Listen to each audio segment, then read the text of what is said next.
So hello what's up, कैसे हैं आप सब? Good evening, good evening, good evening, good evening all of you. क्या हाल चाल है आप सबके? Please tell me in the chat box, is the audio video all clear?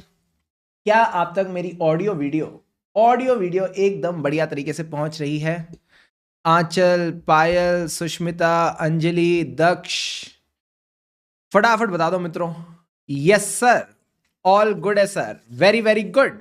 सो आज का ये जो सेशन है, यहां पे हम क्या करने वाले सर, हम डिस्कस करने वाले CA inter audit MTP1 for your Jain 25 exams.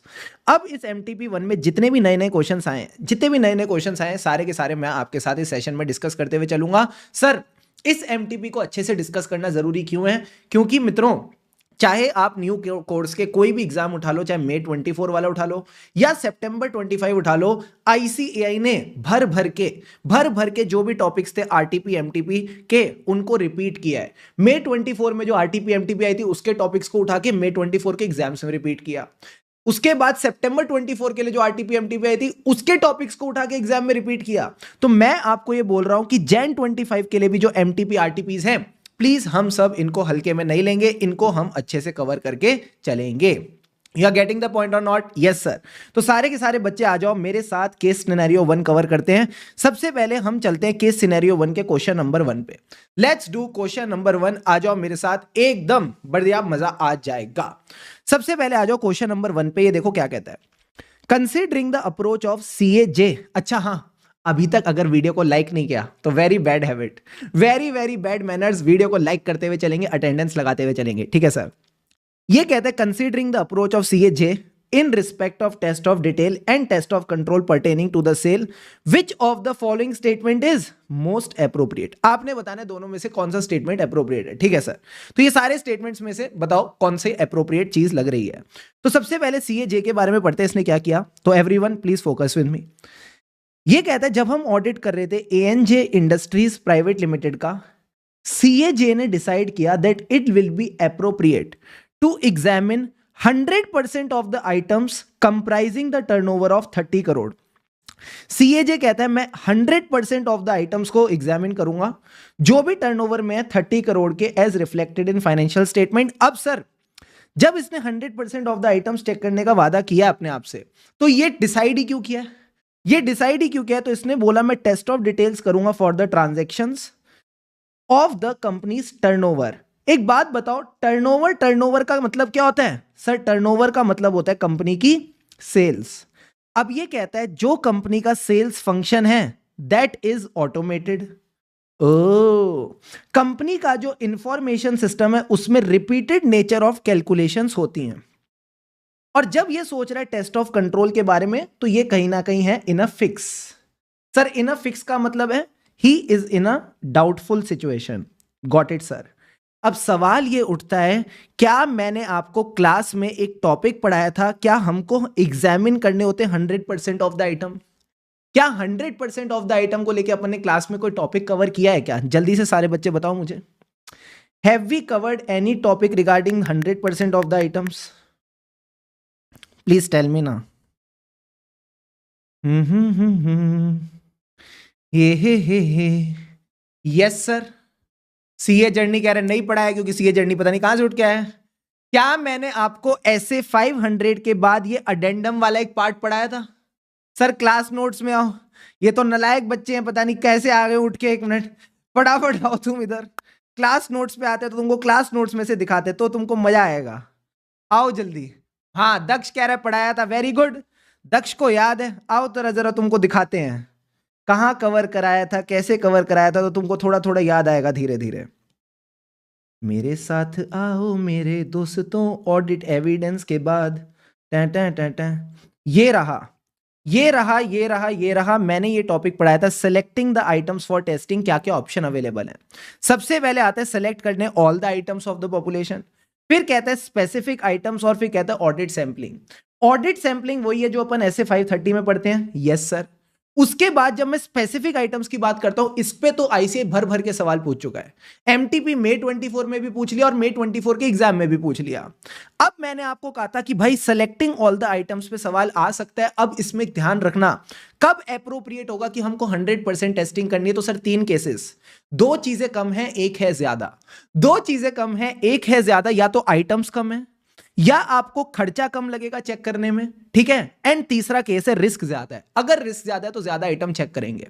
पहला पॉइंट था आइटम कम है। आइटम कम है यानी there are small number of homogeneous item. अगर आइटम कम है, स्मॉल नंबर है और लार्ज वैल्यू आइटम्स है, सबको चेक करके चलो, ठीक है सर।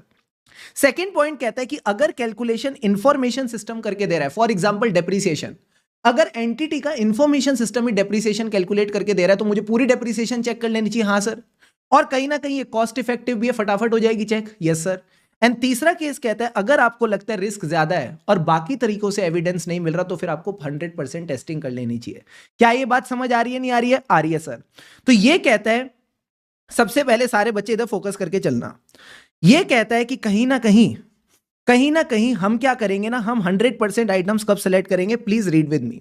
ये कहता है selecting the items for testing to obtain audit evidence. जब भी आप डिजाइन कर रहे हो टीओसी और टीओडी तो आप देखोगे आपको आइटम्स कैसे सेलेक्ट करने हैं, ठीक है sir. Means available to the auditor are these 3। अब जब शुभम सर बात करें सिलेक्टिंग ऑल द आइटम्स तो ये कहता है आप एग्जामिन कर सकते हो entire population and this 100% examination is unlikely for TOC. TOC के लिए तो अनलाइकली है but more common for test of detail. और जब मैं आपको क्वेश्चन पढ़ा रहा था, क्या क्वेश्चन में यही पॉइंट लिख रखा है कि ट्रांजैक्शंस जो हो रही है वो एंटिटी के इंफॉर्मेशन सिस्टम से हो रही हैं and these transactions are automated. तो आप लोग मुझे बताओ क्वेश्चन को ध्यान में रखते हुए और इस नॉलेज को ध्यान में रखते हुए, क्या यहां पे टीओडी करना सही है? क्या टेस्ट ऑफ डिटेल्स करना सही है 100% आइटम्स के लिए? Answer is yes, test of detail करना सही है। बट क्या ये अप्रोच टेस्ट ऑफ कंट्रोल के लिए सही है? Answer is no, test of control के लिए सही नहीं है। तो मुझे बताओ यहां पे जब आप ये एमटीपी सॉल्व करोगे तो यहां पे कौन सा ऑप्शन आएगा? ये अप्रोच किसके लिए प्रॉपर है? पहला पॉइंट कहता है approach is TOD and TOC दोनों के लिए proper. Approach for designing TOD is proper but unlikely approach for TOC. And तीसरे में कहता है TOC is proper unlikely for TOD and last में कहता है दोनों के लिए नॉट प्रॉपर। अब बताओ किस पे? सीए जर्नी कह रहा है हाँ सर याद आ गया, मुझे पता है ना तुम इतने बदमाश हो, किताब खोलते ही कहां हो, ठीक है। So the right answer is option B. कहीं ना कहीं बी ऑप्शन अपना सही हो जाएगा। मजा आ गया ये करके? हाँ सर। अब मैं आपको बता दूं ये लोग इतने बदमाश है ना कि ये आपसे इस पे डिस्क्रिप्टिव क्वेश्चन एग्जाम में पूछ लेंगे। ये आपसे डिस्क्रिप्टिव क्वेश्चन इस एग्जाम में पूछ लेंगे। तो याद रखना ये 3 केसेस भी ध्यान रखना। सर क्या? आइटम्स कम है, कॉस्ट कम है। आइटम्स कम है, कॉस्ट कम है, रिस्क ज्यादा है। अगर ये 3 केसेस होंगे तो आप 100% टेस्टिंग कर सकते हो टीओडी में, कोई दिक्कत की बात नहीं है। 3 नंबर का इस पे डायरेक्ट क्वेश्चन एग्जाम में मिल सकता है। प्लीज फोकस करके चलना। You are getting the point और नॉट? Yes sir. अब सारे के सारे बच्चे आ जाओ क्वेश्चन नंबर 2 पे। Please come to question number 2। पानी के 2 घूंट लगाओ और जल्दी से चैट बॉक्स पे लिखो रेडी।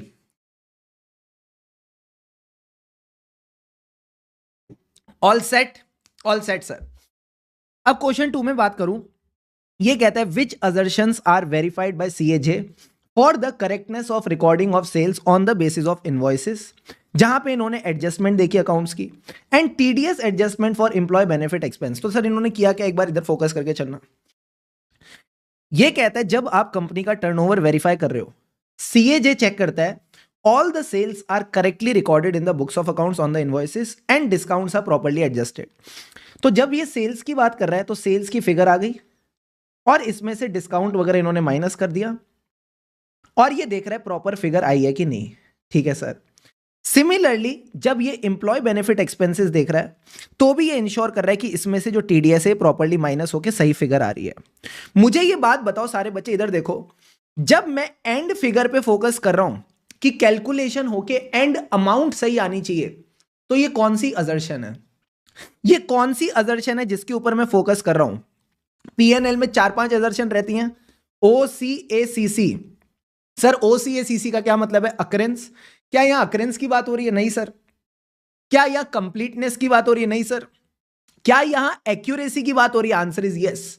जो आप अमाउंट रिकॉर्ड कर रहे हो दैट शुड बी एक्यूरेट। और एक्यूरेसी का ही दूसरा नाम आप कह सकते हो मेजरमेंट। एक्यूरेसी का दूसरा नाम आप कह सकते हो मेजरमेंट। क्या यहां पे कट ऑफ की बात हो रही है? नहीं। क्या यहां पे क्लासिफिकेशन की बात हो रही है? नहीं। So right answer will be option A. दोनों में ही हम मेजरमेंट की बात करते हुए चल रहे हैं। Deal done? Done sir. अब आओ क्वेश्चन 3 पे। Considering the view of Ankush which of the following is false. ये कह रहा है बताओ गलत क्या है। अभी मैं आपको 3 स्टेटमेंट पढ़ाऊंगा, आपने बताना है तीनों में से कौन सा स्टेटमेंट गलत है। सबसे पहले कहता है कि यहां पे एक अंकुश है जो कि आर्टिकल असिस्टेंट है, जिसने ज्वाइन किया सीएजे को for practical training. He noted down the following points about अजर्शन। अजर्शन वाला अपन ने टॉपिक पढ़ रखा है। हाँ sir. Representations by the management किसकी बॉडी में छुपी हैं? Embodied in the financial statements. कौन यूज करता है? ऑडिटर यूज करता है मिस स्टेटमेंट्स पकड़ने के लिए। याद है? हाँ सर। तो ये कहता है पहला point, assertions are the representations made by auditor. Hariom. यही रह गया था सुनने के लिए। ऑडिटर बनाता है, मैनेजमेंट बनाता है? मैनेजमेंट बनाता है। फिर कहता है अजर्शंस आर एक्सप्लिसिट नॉट इंप्लाइड। मैं तो कहता हूं दोनों होती हैं। ये तो दोनों होती हैं, एक्सप्लिसिट भी हो सकती है, इंप्लाइड भी हो सकती है। This is also wrong. And last point कहता है verification of assertion help the auditor in finding out whether the financial statement are as per applicable FRF or not.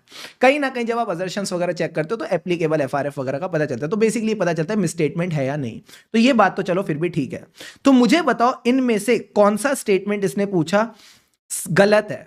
कौन से स्टेटमेंट गलत है? 1 और 2 गलत है, 1 2 3 तीनों गलत है, सी गलत है या डी गलत है? बताओ कौन सा स्टेटमेंट गलत है। एवरीवन प्लीज टेल मी, जल्दी से बता दो फटाफट। The right answer is a. The right answer is a. 1 और 2 गलत है सर। कहीं ना कहीं अगर सारी अजर्शंस हमारी मैच हो जाती हैं, कहीं ना कहीं सारी अजर्शंस मैच हो जाती है, मतलब कोई गलती ही नहीं है, मतलब एफआरएफ के हिसाब से बने हैं, तो थर्ड पॉइंट फिर भी ठीक रहेगा। 1 और 2 में गलती है। अब आ जाओ क्वेश्चन 4 पे, last question of the day, sorry last question of this case study.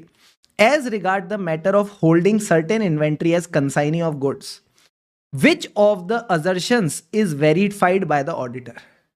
ये कह रहा है कौन सी असर्शन वेरीफाई हो रही है अगर आप एज अ ऑडिटर किसी और के गुड्स वगैरह पकड़ के बैठे हो। सर एक बात समझना, तू गुड है किसी और का, तुझे रखता कोई और है। अगर गुड किसी और का है और कंपनी के पास पड़ा हुआ है तो क्या ये कंपनी की इन्वेंट्री में आना चाहिए? आंसर इज नो, कंपनी की इन्वेंट्री में नहीं आना चाहिए। क्यों? कंपनी का इस पे राइट नहीं है। जो कंपनी है इसका इस पे राइट नहीं है। Very good. आधे बच्चे यहीं तक सोच पाएंगे, आधे बच्चे यहीं तक सोच पाएंगे। अब बाकी आधे बच्चों से बात करता हूं। क्या यहां कंसाइनी ऑफ गुड्स वाली जो बात है ये मैंने आपको कंप्लीटनेस में भी पढ़ाई थी?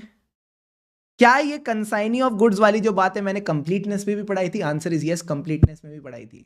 मैंने कहा था कंप्लीटनेस में एक बात देख लेना, जो आपकी गुड्स कहीं और पड़ी हैं वो तो आपका पार्ट बननी चाहिए, बट जो किसी और का माल आपके पास पड़ा है वो आपके कंप्लीटनेस में नहीं आएगा। फिर से समझना, जो आपकी गुड्स कहीं और पड़ी है वो तो आपकी इन्वेंट्री का पार्ट बननी चाहिए, बट जो किसी और का माल आपके पास पड़ा है एज अ कंसाइनी वो आपकी इन्वेंट्री का पार्ट नहीं बनेगा। तो राइट भी आएगा, कंप्लीटनेस भी आएगा, यहां पे फंस जाओगे। मोस्टली बच्चे क्या करेंगे, राइट इंक्लूड कर देंगे, कंप्लीटनेस नहीं पकड़ेंगे।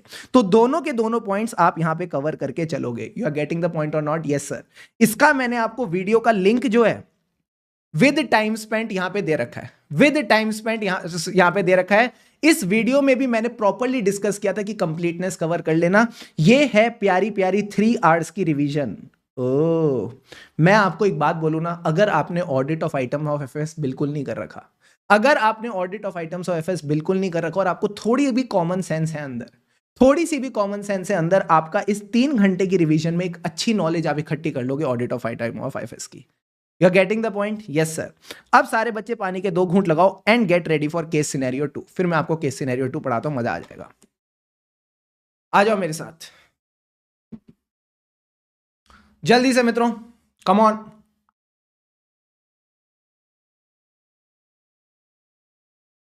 आ जाओ जी, आ जाओ।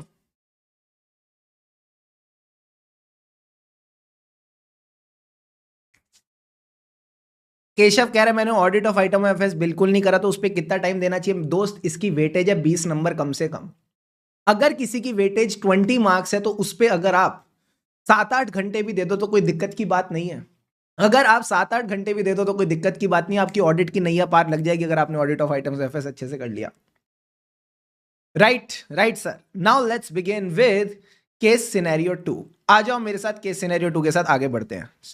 रिवीजन लिंक कहां मिलेगा? रिवीजन प्लेलिस्ट में ऑलरेडी अवेलेबल है यूट्यूब पे। आ जाओ, let's begin with case scenario 2। आ जाओ, क्वेश्चन नंबर 5 के साथ स्टार्ट करते हैं। Let's begin with it. Which of the following is correct regarding the difference in the types of organization structures and connected matters? 4 statement यहां पे दे रखे हैं LLP के रिगार्डिंग। आपने वो पढ़ने और बताना है कौन सा स्टेटमेंट करेक्ट है।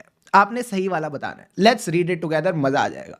चलो, सबसे पहला पॉइंट कहता है LLP gives the benefit of the flexibility of limited liability, क्योंकि लिमिटेड लायबिलिटी पार्टनरशिप है तो लिमिटेड लायबिलिटी मिलती है, and good governance of a company.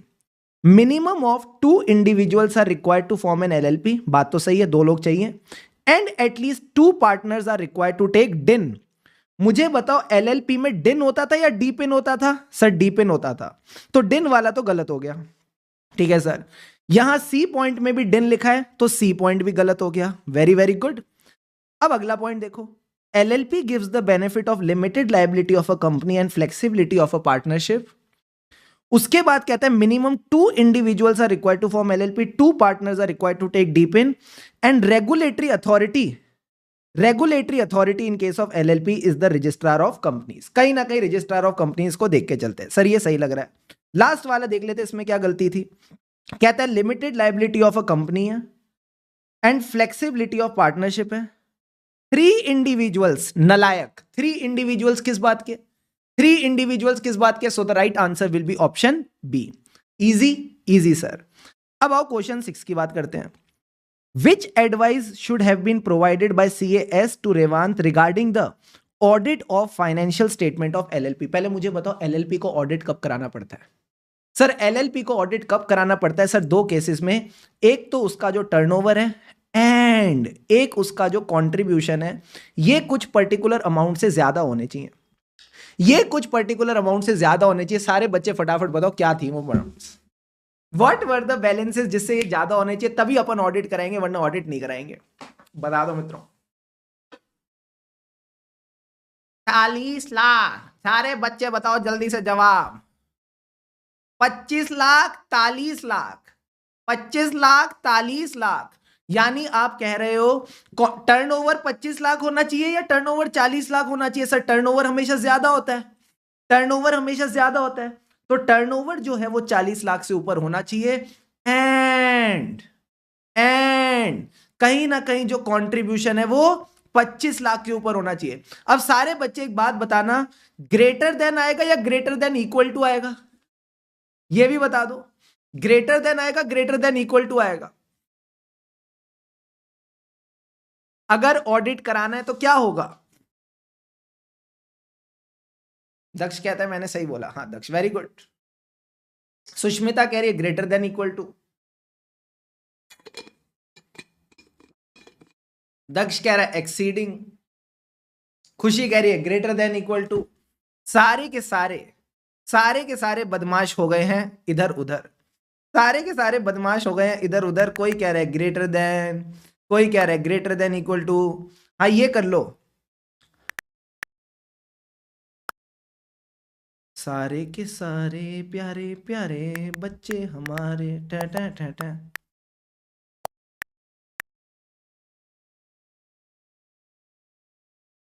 अभी पकड़ते हैं, देखते कौन कौन पकड़ा जाएगा। अभी पता चल जाएगा कौन कौन पकड़ा जाएगा। ओ माय गॉड सर, जिस एलएलपी की टर्नओवर 40 लाख तक है या उसका कंट्रीब्यूशन 25 लाख तक है, तो फिर उसको कोई ऑडिट कराने की जरूरत नहीं है। इन अदर वर्ड्स लिख के दिया है, फोकस ही नहीं है। इन अदर वर्ड्स अगर टर्नओवर 40 लाख से ऊपर है, कंट्रीब्यूशन 25 लाख से ऊपर है, तभी ऑडिट इज रिक्वायर्ड। तभी ऑडिट इज रिक्वायर्ड। तो ये आईसीआई का प्रोविजन था, ये अपना प्रोविजन है। तो अगर अपन देखें अपन जो अभी टॉपिक पढ़ रहे हैं एमटीपी 1, तो ये कहता है ऑडिट कब होगा। तो सारे के सारे बच्चे चारों ऑप्शन पढ़ेंगे और मुझे बताएंगे क्या होगा यहां पे। देखो पहला point, no provision for compulsory audit, कुछ भी। Every LLP is required to get the audit, कुछ भी। There exist a provision in LLP act 2008 and rules based upon a twin criteria, turnover or contribution. However, the proposed business does not meet the threshold. मुझे बताओ business का क्या game था? Sir ये कहता है जो बिजनेस है इसका टर्नओवर 5 करोड़ है, तो क्या 5 करोड़ 40 लाख से ज्यादा है सर। उसके बाद 50 लाख की कंट्रीब्यूशन है, क्या ये 25 लाख से ज्यादा है सर। तो ये तो क्राइटेरिया मीट कर रहे हैं, ये तो क्राइटेरिया मीट कर रहे हैं, तो ये भी गलत हो गया। So the right answer will be option D. D आपका सही जवाब हो जाएगा। Come on everyone, is this point clear?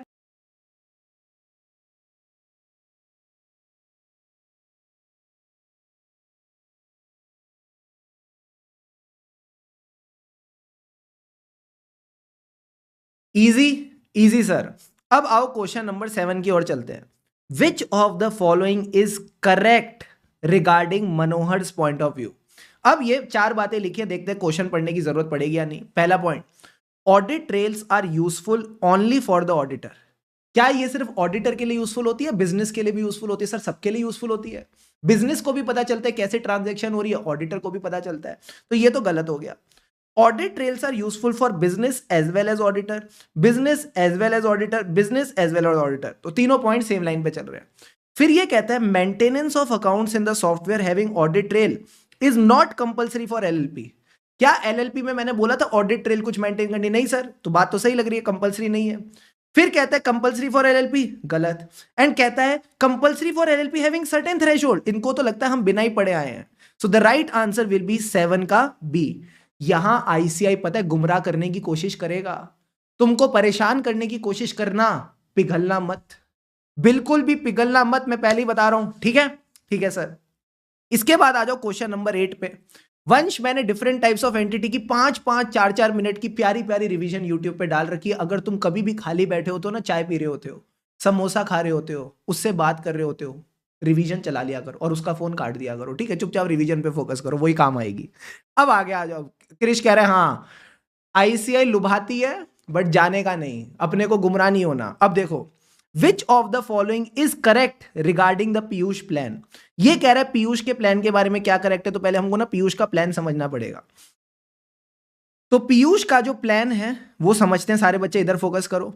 To get their accounts audited after the closure of financial year, obviously बात है फाइनेंशियल ईयर क्लोज होगा उसके बाद ऑडिट कराएंगे। The finance and accounts function of the business is headed by Piyush and he plans to contact him somewhere around August 2024 for getting the audit of financial statement conducted, filing the income tax return and making the necessary regulatory compliance. तो सारे बच्चे समझना, इनका financial year कब खत्म हो गया? 31 मार्च 2024 को, ठीक है सर। अब ये कह रहा है कि हम अगस्त 24 के अराउंड क्या करेंगे? फाइनेंशियल स्टेटमेंट्स का ऑडिट कराएंगे, ठीक है? इनकम टैक्स रिटर्न फाइल करेंगे, ठीक है? और बाकी रेगुलेटरी कंप्लायंसेस भी करेंगे। मुझे बताओ एलएलपी के केस में क्या क्या रेगुलेटरी कंप्लायंसेस थी? सर एलएलपी के केस में 2 रेगुलेटरी कंप्लायंस थी, एक था फॉर्म 8, एक था फॉर्म 11। दोनों की डेट क्या थी? सर फॉर्म 8 कुछ बात करता था स्टेटमेंट ऑफ सॉल्वेंसी वगैरह की, फॉर्म 11 कुछ बात करता था एनुअल रिटर्न। क्या तुमको ये छोटी छोटी बातें याद है? हाँ सर। अगर एनुअल रिटर्न की बात करूं तो आरओसी के साथ कितने टाइम में फाइल हो जानी चाहिए? Sir 60 days from the closure of financial year. तो अगर आप 60 डेज लेते हो तो इसका मतलब 30th मई तक हो जाती है। क्या मैं अगस्त तक रुक सकता हूं? क्या मैं अगस्त तक रुक सकता हूं? Answer is no. आप एनुअल रिटर्न के लिए अगस्त तक नहीं रुक सकते, 60 डेज के अंदर अंदर ये निपटानी पड़ेगी। अगर मैं बात करता हूं statement of account and solvency just like financial statement, तो ये कहता है 30 days from the end of 6 months. 6 months कब एंड होते हैं? 31 मार्च के बाद। सर ये कंप्लीट होते हैं हमारे 30th ऑफ सितंबर तक। तो 30th ऑफ सितंबर के 30 दिन यानी 30 अक्टूबर तक भी आप फाइल करो, कोई दिक्कत नहीं है। तो जब ये ऐसा सोच रहे हैं कि हम अगस्त में करवाएंगे, तो मैं एक बात बोल दूं, फाइनेंशियल स्टेटमेंट तो चल जाएंगे, एनुअल रिटर्न नहीं चलेगी। तो इसके बारे में सारे बच्चे देखो ये क्या कहता है। पहले ऑडिटर की बात करते हैं। Auditor is required to be appointed at least 30 days prior to the end of financial year. Auditor is required to be appointed at least 60 days prior to the end of year. Auditor can be appointed any time, no provision for auditing. मुझे बताओ auditor को appoint करने का provision क्या था? Sir अगर LLP का पहला साल है, तो आप कभी भी अपॉइंट कर सकते हो। बट अगर ये एलएलपी का आगे के ईयर्स है, सब्सिक्वेंट ऑडिटर है, तो कम से कम 30 डेज पहले करना होता है। तो अगर आप अपन क्वेश्चन देखें, क्या ये एलएलपी का पहला साल है या आगे का साल है? तो ये कहते हैं Revant Manohar and Piyush are setting up a new business and this is a new LLP. तो न्यू एलएलपी क्या मैं बोल दूं कभी भी कर सकती है। They can appoint the auditor any time in the first year. Answer is yes, so the right answer will be option C. कहीं ना कहीं पहला आंसर आपका सही हो जाएगा, सी। फिर ये कह रहा है पीयूष के प्लान को ध्यान में रखते हुए बताओ कौन सी रेगुलेटरी कंप्लायंस की बैंड बजेगी। क्या मैं बोल दूं एनुअल रिटर्न की बैंड बजेगी? Statement of accounts and solvency तो ठीक चल जाएगा। एनुअल रिटर्न और स्टेटमेंट ऑफ सॉल्वेंसी ये भी गलत हो गया। नो डिफॉल्ट भी गलत है, so the right answer will be option A. Annual return time पे फाइल होनी चाहिए थी। तो मुझे दिल पे हाथ रख के बताओ क्या जैन एग्जाम्स के लिए, क्या जैन एग्जाम्स के लिए, और चलो मान लो आगे वाले एग्जाम के लिए भी एलएलपी हमको छोड़ के जाना चाहिए? 1 2 3 4 5 5 क्वेश्चन एलएलपी पे 10 मार्क का एलएलपी छोड़ के ही जाएंगे? आएगा थोड़ी अब एग्जाम में। इतना सारा एमटीपी में पूछ लिया, अब एग्जाम में थोड़ी पूछेंगे। छोड़ो सर। भाई साहब ऐसे कान में आके नहीं बताता कौन से टॉपिक पूछने वाला हूं, उसी के लिए आरटीपी एमटीपी बनाई जाती है। आओ जी, आओ जी, आओ जी, आओ जी। देखो ये ना आपके पास मौका है साथ साथ मेरे बढ़िया बढ़िया टॉपिक्स रिवाइज करने का। Very good. अब आओ केस सिनेरियो 3 पे चलते हैं। सबसे पहले question 10, royal constructions limited should value the obsolete inventory. मुझे बताओ अगर कोई इन्वेंट्री मार्केट में नहीं बिकती, अगर कोई इन्वेंट्री मार्केट में नहीं बिक रही, ऑब्सोलीट हो चुकी है, एकदम कबाड़ा हो चुकी है, तो उसको कितने पे वैल्यू करोगे? सर जितने पे हमारा कोई कबाड़ा ले ले, जितने पे हमारा कोई कबाड़ा ले ले। तो मुझे बताओ इन्वेंट्री का कबाड़ा कितने में बिकेगा? तो ये कहता है कोई इन्वेंट्री है 1,75,000 की, बट मार्केट में इसकी रियलाइजेबल वैल्यू सिर्फ 50,000 है। सर हम ना इसको 1,75,000 पे वैल्यू करते हैं, और तुम्हारे अकाउंट्स के टीचर ना वर्चुअल थप्पड़ मारेंगे, ठीक है, अगर ऐसी फालतू बातें करी। 50,000 पे हम वैल्यू करके चलेंगे। सो the right answer will B 50,000। Very good. What amount should be included? What amount should be included in the cost of PPE in the financial statements of Royal Construction Limited? तो PPE के बारे में ये कह रहा है, सारे बच्चे इधर देखो, कि PPE में 1,05,000 के एम्प्लॉय बेनिफिट्स हैं रिलेटेड टू द एक्विजिशन, तो ये सो सर ऐड होंगे। 1,25,000 की टेस्टिंग कॉस्ट है, ये भी ऐड होगी। और आपने इसको टेस्ट करते करते 35,000 का माल बेच दिया, तो ये लेस हो जाएगा।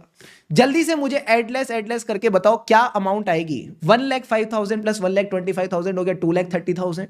2,30,000 में से 35,000 गया तो कितना हो गया? 230 में से 30 गया 2 लाख, 2 लाख में से 5 गया 1,95,000। ऑडिट का पेपर है, इसका मतलब ये नहीं कैलकुलेटर नहीं लेके जाना, चुपचाप कैलकुलेटर लेके जाना, बहुत मजा आएगा, ठीक है। 1,95,000 इजी इजी सर। अब आओ question 12, what is the potential threat to the independence of the auditor when he is receiving a fees of 10 lakhs from this company? तो ये कह रहा है जो यहां पे ऑडिटर है इसका significant portion of the income इस कंपनी से आ रहा है 10 लाख रुपए का, विच इज 65% ऑफ इस टोटल रेवेन्यू। क्या मैं बोल दूं this is a case of undue dependence on the fees? Yes sir. अगर अनड्यू डिपेंडेंस है तो ये कौन सा थ्रेट है? This is a financial interest. क्योंकि फाइनेंशियल इंटरेस्ट है, this is a self interest threat. सबने एकदम सही बताया, ये आपका फाइनेंशियल इंटरेस्ट है, तो ये सेल्फ इंटरेस्ट थ्रेट हो जाएगा। सारे के सारे case study based MCQs done डनाडन डन। अब आओ क्वेश्चन 13 की बात करते हैं, मजा आ जाएगा। क्वेश्चन का लास्ट पार्ट कहता है whether auditor should revise the audit engagement letter to the company. तो मुझे बताओ एंगेजमेंट लेटर कब रिवाइज करते थे? पूरा का पूरा कॉन्सेप्ट फटाफट रिवाइज करा दो।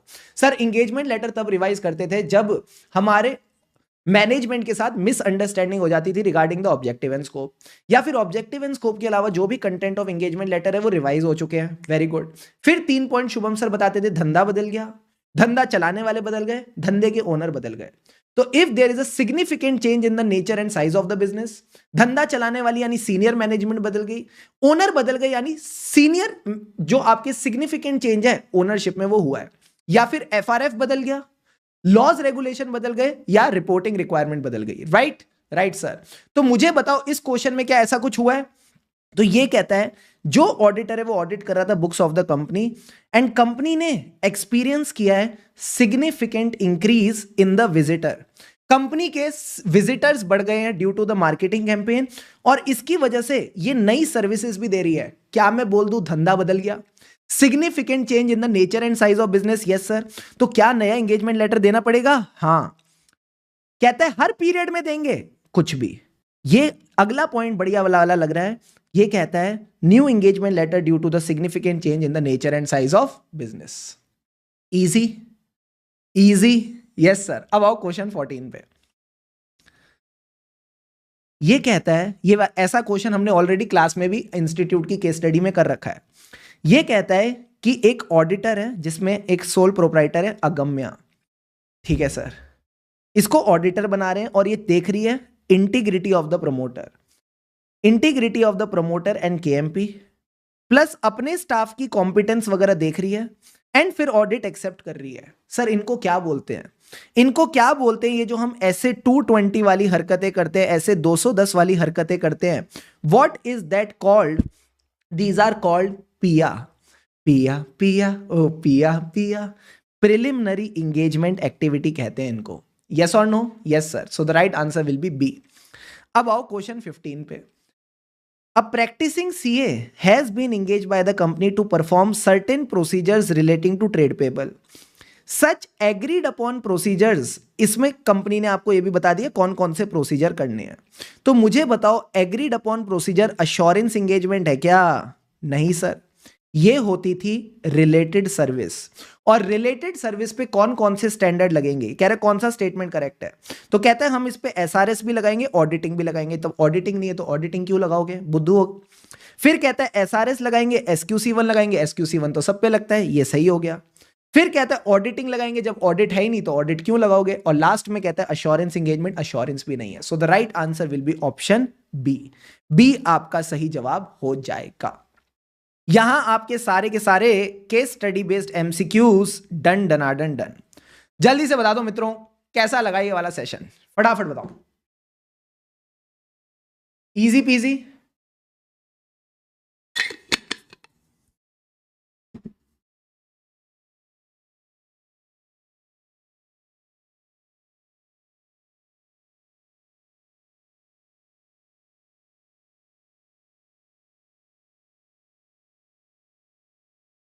मतलब मुझे एक बात बता दो, बस एक छोटी सी बात बता देना, क्या आपने एमसीक्यूज के लिए कोई भी एक्स्ट्रा नॉलेज की यूज लगी क्या? नहीं सर। चुपचाप चुपचाप जो तुमको प्यारे प्यारे मैंने नोट्स दिए हैं ना, अगर उसको भी करके चले जाओगे ना एग्जाम से एक दिन पहले, तुम्हारी नैया पार लग जाएगी, मैं इसका वादा कर रहा हूं।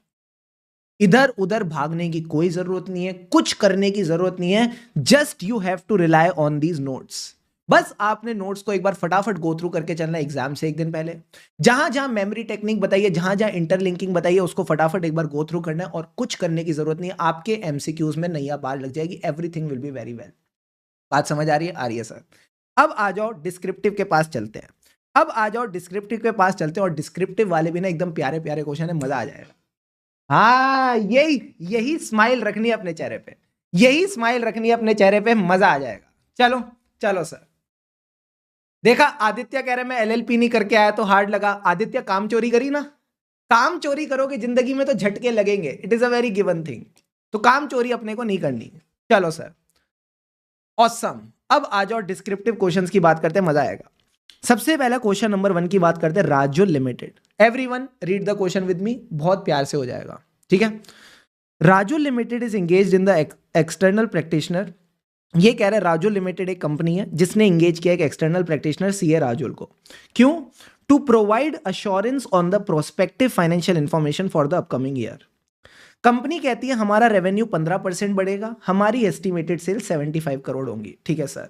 तो सारे बच्चे एक बात बताओ, इस पे कौन सा एंगेजमेंट क्वालिटी कंट्रोल स्टैंडर्ड लगेगा?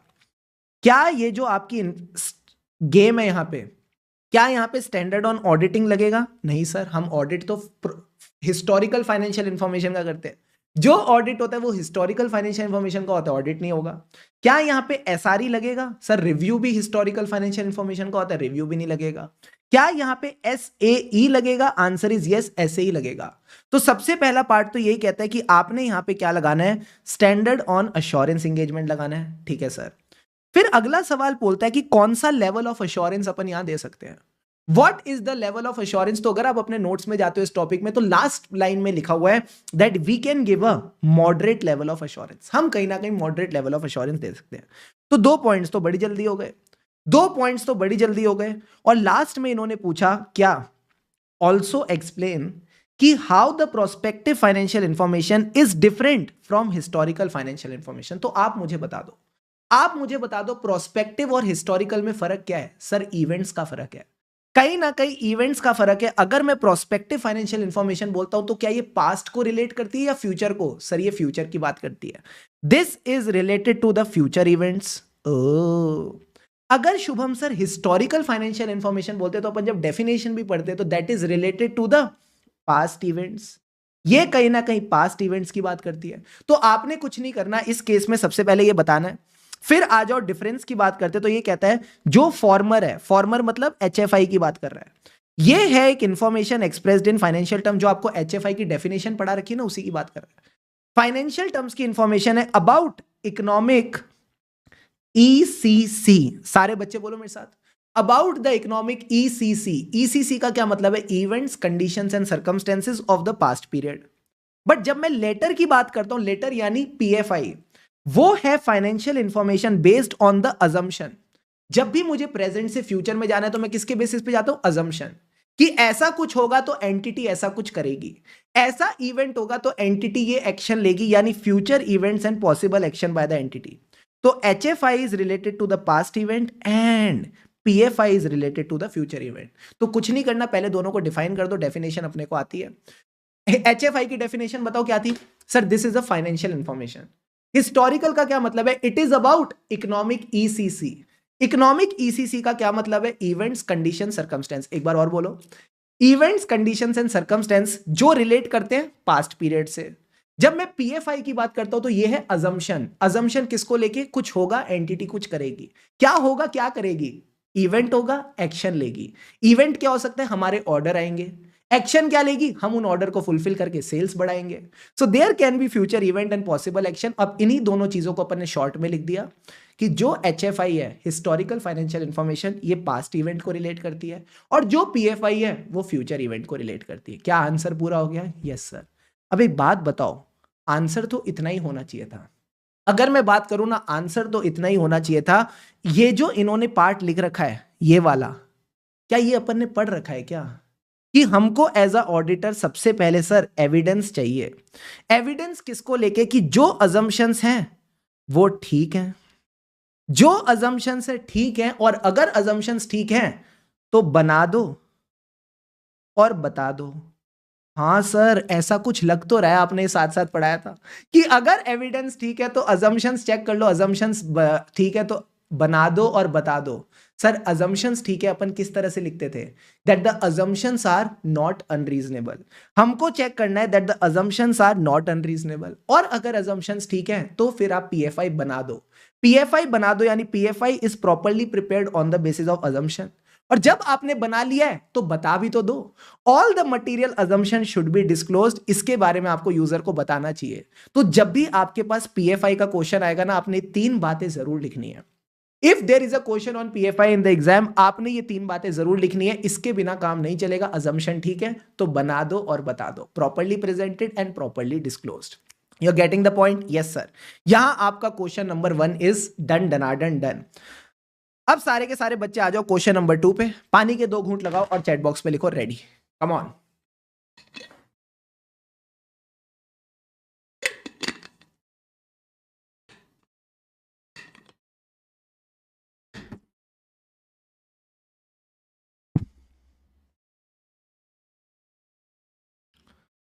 All set?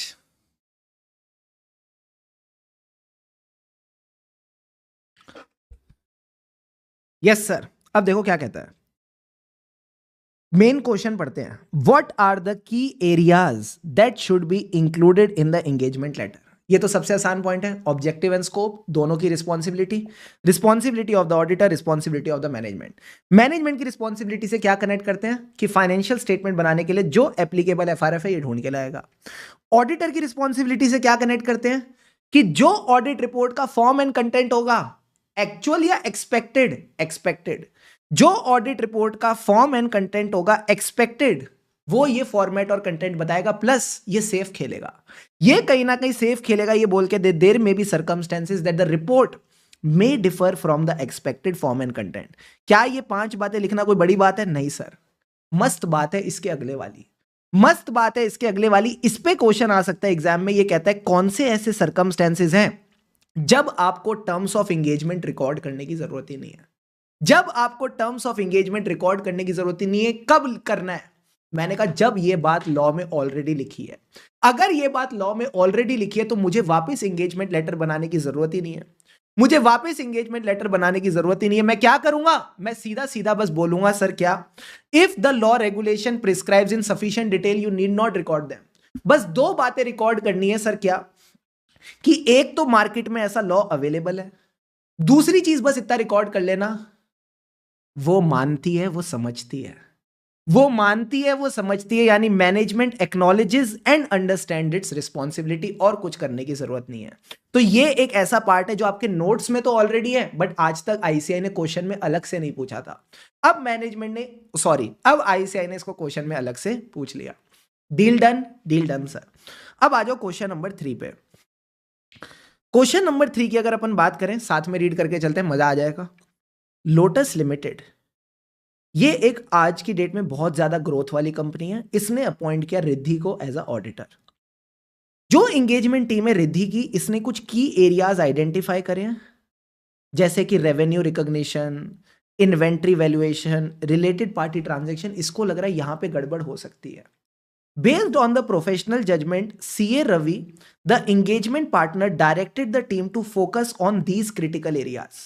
वो भी कह रहा है आप इन्हीं एरियाज पे फोकस करो, एम्फसाइजिंग कि यहां पे डिटेल टेस्टिंग करके चलना। Sorry. Give some examples of the factors to be considered by CA Ravi while establishing the audit strategy. अब सर ये टॉपिक कौन सा है? जब भी अपन ऑडिट स्ट्रेटेजी सेटअप करते हैं तो 5 कंसिडरेशन होती हैं सर। क्या क्या कंसिडरेशन थी? सबसे पहले मैं बोलता था स्कोप, टाइमिंग और direction. Characteristics of engagement that define it's scope. फिर हम टाइमिंग की बात करते थे। टाइमिंग का क्या मतलब होता था कि किस टाइम पे रिपोर्ट देनी है, उसके लिए हमने मीटिंग वगैरह करी, कम्युनिकेशंस करी, वो सब बातें होती थी। फिर मैं कहता था डायरेक्शन, किस डायरेक्शन में हमारे एफर्ट्स जाने चाहिए। क्या मैं बोल दूं ये यही बता रहा है कि जो एंगेजमेंट टीम के एफर्ट्स है वो इसी डायरेक्शन में जाने चाहिए? Answer is yes. अब इसके अंदर ना अपन 3 से 4 एग्जाम्पल याद करते थे। कौन कौन से एग्जाम्पल थे सारे बच्चे बताओ। सर हमारा एफर्ट जाना चाहिए जहां पे ट्रांजेक्शन ज्यादा है। हमारे एफर्ट कब होते ज्यादा? जब ट्रांजेक्शन ज्यादा होती है या चीजें चेंज हो जाती हैं। तो सबसे पहले बोलो वॉल्यूम ऑफ ट्रांजेक्शन। अगर ट्रांजेक्शन ज्यादा है तो अपन क्या करते हैं ना, कंट्रोल्स टेस्ट करके चलते हैं। More efficient to rely on the internal control. फिर हम टेस्ट ऑफ डिटेल्स कम भी करेंगे तो काम चल जाएगा। टेस्ट ऑफ डिटेल्स कम भी करेंगे तो काम चल जाएगा। बाकी 3 चीजें क्या चेंज हो गई sir? Industrial development, change in the FRF और any other recent development. Industrial development, change in the FRF और एनी अदर रीसेंट डेवलपमेंट। क्या ये चीज अपन ने ऑलरेडी कवर नहीं कर रखी थी? कर रखी थी सर, बट आईसीआई ने इसका क्वेश्चन थोड़ा घुमाया है। तो प्लीज इन पॉइंट्स को ध्यान रख के चलना। हो सकता है अगेन एग्जाम में थोड़े डिफरेंट रूप में रिपीट हो जाए। सिंपल है, बहुत सिंपल है। ट्रांजैक्शन ज्यादा है, 3 चीजें बदल गई। एफआरएफ बदल गया, इंडस्ट्रियल डेवलपमेंट आ गई, या कोई और अदर चीज बदल गई, मान लो लॉ रेगुलेशन बदल गया। तो आपको ये बात पता होनी चाहिए। अब आ जाओ क्वेश्चन नंबर 4। क्वेश्चन नंबर 4 में मैं सिंपल सी बात बोलूंगा, पूरा का पूरा क्वेश्चन तो कभी भी ना स्टार्टिंग में पढ़ाई मत करो। लास्ट लाइन पढ़ो, देखो क्या कहता है। What are the advantages of audit programme?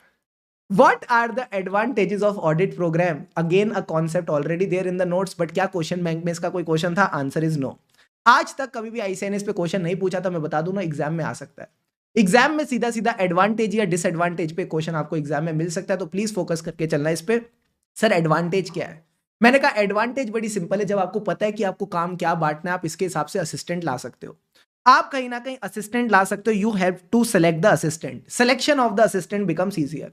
अब जब मैं असिस्टेंट लेके आ गया, उसको काम बांट दो, उसको काम बांट दो, यानी मैंने उसको क्या दे दिया? Total and clear set of instruction.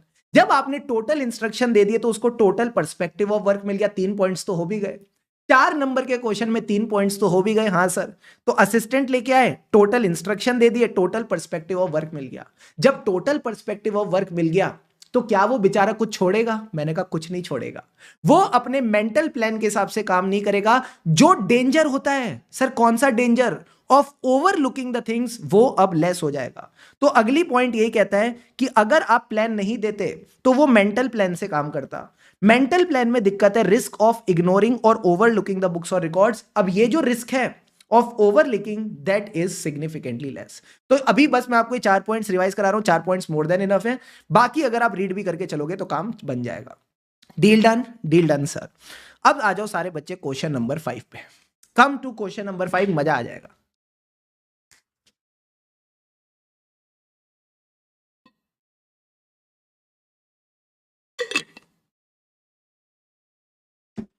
अच्छा एक बात बता दो सारे बच्चे मुझे, इधर आओ। अगर शुभम सर एमटीपी मई 24, एमटीपी सितंबर 24, एमटीपी जैन 25 प्लस जो मई 24 और सितंबर 24 के एग्जाम्स में टॉपिक्स आए हैं, अगर इनको कंसीडर करके आपको एक मस्ट डू टॉपिक्स की लिस्ट दे दे कि भाई कम से कम इतने टॉपिक्स करके जाओ, तो पक्का पक्का इसमें से एग्जाम में आपके 80 टू 85, 85 टू 90 मार्क्स कवर हो जाएंगे। तो क्या आपके लिए काम आएगी चीज? बता दो मुझे। एटलीस्ट सितंबर 24 और जैन 25 के एमटीपीज को मैं एनालाइज कर दूंगा। चलो मई 24 के एमटीपी छोड़ दो, बहुत पुराने हो गए। सितंबर 24 जैन 25 के एमटीपीज एनालिसिस प्लस जो आपका मई 24 का मेन एग्जाम आया, सितंबर 25 का मेन एग्जाम आया, इन 4 और 2 6 चीजों को एनालाइज करके I can give you a good document.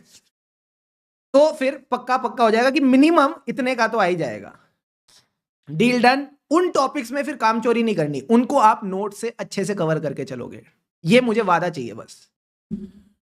ठीक है? कब दे रहे हैं? बस जल्द से जल्द, जल्द से जल्द चैनल को सब्सक्राइब कर ले, चैनल को सब्सक्राइब कर ले, और हाँ टेलीग्राम चैनल भी ज्वाइन कर लेना, वहां पे सारी अपडेट्स आती रहेंगी, डोंट वरी। बहुत बढ़िया, आ जाओ मेरे साथ। अब आ जाओ क्वेश्चन नंबर 5 पे सारे बच्चे। क्वेश्चन नंबर 5 बात करता है सर किसकी? Let's read the question properly. देखो क्या कहता है, स्टार्ट रीडिंग विद मी। ये कहता है KR & Associates, KR & Associates is the auditor of FDP limited. सारे बच्चे मेरे साथ रीड करेंगे, मजा आएगा। ठीक है sir. It observed that company has implemented various internal controls। अब मुझे बताओ इंटरनल कंट्रोल्स का ऑब्जेक्टिव क्या था? कि सर ऑर्गेनाइजेशन के ऑब्जेक्टिव पूरे होने चाहिए। मुझे बताओ ऑर्गेनाइजेशन का ऑब्जेक्टिव अपन ने क्या पढ़ा था? सर ऑर्गेनाइजेशन का स्कोर ऊपर जाना चाहिए। स्कोर का मतलब क्या था? Safeguarding of assets, compliance with laws and regulation, reliability of financial reporting, effectiveness and efficiency of operation. यही पॉइंट्स इन्होंने यहां पे क्वेश्चन में दे रखे हैं। Addressing compliances, efficiency of operation, financial reporting, ये सेफगार्डिंग ऑफ एसेट खा गए। बहुत बढ़िया। During their preliminary valuation, CA Karan suggests that all the controls should be assessed to mitigate the risk of material misstatement in financial statement, जबकि CA Rajat कहता है only those controls that are relevant to the audit should be assessed based on professional judgment। सारे बच्चे मुझे एक बात बताना, इधर देखो। अगर जिस कंपनी का मैं ऑडिट कर रहा हूं उसमें 2 तरह के कंट्रोल है। पहला कंट्रोल, रोज वॉशरूम की सफाई होनी चाहिए, रोज वॉशरूम की सफाई होनी चाहिए, पहला कंट्रोल। दूसरा कंट्रोल, वॉशरूम की सफाई का जो भी बिल आएगा, वॉशरूम की सफाई का जो भी बिल आएगा उसको हमारी टीम चेक करेगी कंपनी की, और तभी उसकी पेमेंट होगी। कौन सा कंट्रोल रेलिवेंट है? पहला कंट्रोल की वॉशरूम की सफाई होनी चाहिए, या उसका जो बिल है प्रॉपर्ली चेक होके पे होना चाहिए? सर दूसरा कंट्रोल रेलिवेंट है। तो मुझे बता दो एक बात, CA करण तो कह रहा है सारे कंट्रोल देखो, जबकि CA रजत कहता है सिर्फ वही कंट्रोल देखो that is relevant to the audit. तो मुझे बताओ कौन सही कह रहा है? सर रजत बढ़िया बंदा लग रहा है, रजत बढ़िया बंदा लग रहा है, वेरी वेरी गुड। तो आपने इसी बात पे कमेंट करके चलना है और यही बात लिखनी है। सर वॉशरूम वाली बात, मैंने कहा नहीं, तुमको यही बात लिखनी है कि वही कंट्रोल रेलिवेंट है जो ऑडिट ऑफ फाइनेंशियल स्टेटमेंट्स के लिए रेलिवेंट है। ठीक है sir. Comment whether the auditor should assess all the controls और limit the assessment to only those controls relevant by the auditor during audit. क्या हमको सारे कंट्रोल्स असेस करने चाहिए? नहीं, इतने वेले थोड़ी बैठे हैं, सिर्फ रेलिवेंट कंट्रोल्स को असेस करके चलेंगे। Also discuss the factors influencing auditors judgement on relevance of control. सारे बच्चे मुझे एक बात बता दो, सारे बच्चे मुझे एक बात बता दो कि अगर शुभम सर कह रहे हैं हम रेलिवेंट काम करेंगे, तो कौन सी ऑर्गेनाइजेशन है जो सिर्फ रेलिवेंट काम करती है? This thing we have already covered in chapter 4। बता दो मित्रों, जान लगा दी थी इस टॉपिक पे, जल्दी से बताएंगे कौन है निकम्मा जो सिर्फ रेलिवेंट काम करके देता है? यही सेम क्वेश्चन सीधा का सीधा आरटीपी में 21 में भी आया था। बताओ, वेणुगोपाल अय्यर, वेणुगोपाल ने एकदम सही बताया सर, दिल्ली की एमसीडी, दिल्ली की एमसीडी यशवी, गरिमा, रिंकी, रिंकी अक्के पापा ही हंस दिले, सबने एकदम सही बताया सर, एमसीडी। तो हम जब पढ़ते हैं factors relevant to auditors judgement whether a control is relevant, तो अपने को ये फैक्टर्स कवर करने होते हैं। हाँ सर। तो सबसे पहले हम देखेंगे एमसीडी। एमसीडी का मतलब है मटीरियलिटी। जो फाइनेंशियल स्टेटमेंट्स के आइटम मटीरियल है उनके रिगार्डिंग तो प्रोसेसेस रेलिवेंट है ही, ठीक है सर। उसके बाद अगर आपको लगता है इंटरनल कंट्रोल्स में कुछ कॉम्प्लेक्सिटी है, एंटिटी कोई सर्विस ऑर्गेनाइजेशन यूज कर रही है, सर्विस ऑर्गेनाइजेशन मतलब अगर एंटिटी ने अपने पेरोल के प्रोसेसेस को आउटसोर्स कर रखा है तो उनके कंट्रोल्स भी रेलिवेंट हो जाएंगे। हाँ सर। फिर अगर एंटिटी के ऑपरेशंस में बहुत डाइवर्सिटी है, होटल भी है, एफएमसीजी भी है, तो सबके कंट्रोल्स हमारे लिए रेलिवेंट हो जाएंगे। तो एमसीडी का मतलब था मटीरियलिटी, कॉम्प्लेक्सिटी, डाइवर्सिटी, ये तो ठीक है। अब एमसीडी कहती है मैं सिर्फ बेसिक काम करूंगी जो लॉज एंड रेगुलेशंस में लिखा है। बेसिक का क्या मतलब है सर? बेसिक का मतलब है बिजनेस, सी का मतलब है significant risk, size of the entity and circumstances and components of internal control. तो उसके लिए ये कहता है कि आप एंटिटी का बिजनेस समझो, जो बिजनेस के हिसाब से आपको रेलिवेंट लगता है वो कवर करके चलना है, ठीक है सर। इसके बाद ये कहता है जहां सिग्निफिकेंट रिस्क है वहां के कंट्रोल्स रेलिवेंट है। फिर आपने एंटिटी का साइज भी देखना है कि एंटिटी के साइज के हिसाब से क्या क्या कंट्रोल्स है जो आपको लगता है रेलिवेंट हो सकते हैं। एंड लास्ट में कहता है circumstances and components of internal control. आपने देखना है किस तरह से इनके कंट्रोल्स डिजाइंड है, तो फिर आप उनकी टेस्टिंग करके चलोगे। तो ये जो बातें हैं ना, ये बातें एग्जाम में कभी याद आ ही नहीं सकती सर। क्यों? बड़ी जनरल बातें हैं। तो कहीं ना कहीं जब अपन टेक्निक यूज करते हैं तो फटाफट चीजें याद भी हो जाती है और रिकॉल भी हो जाती है। तो सारे बच्चे जल्दी से बताओ, क्या एमसीडी का बेसिक काम है लॉज एंड रेगुलेशन से कंप्लाई करना। जैसा लॉज एंड रेगुलेशंस कहेंगे उतना ही काम करेंगे।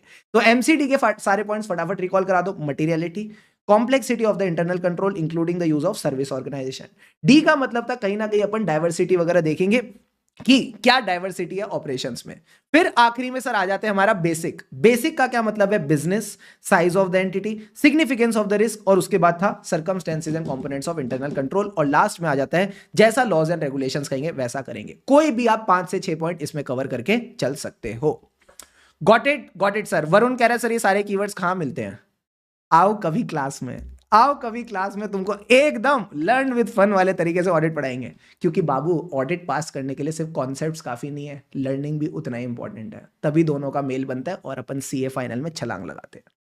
जल्दी से बता दो मित्रों, क्या ये पूरा का पूरा पॉइंट क्लियर है? फायदा हुआ नहीं हुआ? हुआ सर। तो सबसे पहले आपने यहाँ पे सॉल्यूशन में यही पढ़ना है कि सारे ऑब्जेक्टिव रेलिवेंट नहीं है, सिर्फ वही कंट्रोल्स रेलिवेंट होते हैं जो फाइनेंशियल स्टेटमेंट पे इंपैक्ट डालते हैं ऑडिट पे। फिर फैक्टर वही के वही हैं जो मैंने आपको नोट्स में कवर करा रखे हैं, ठीक है सर।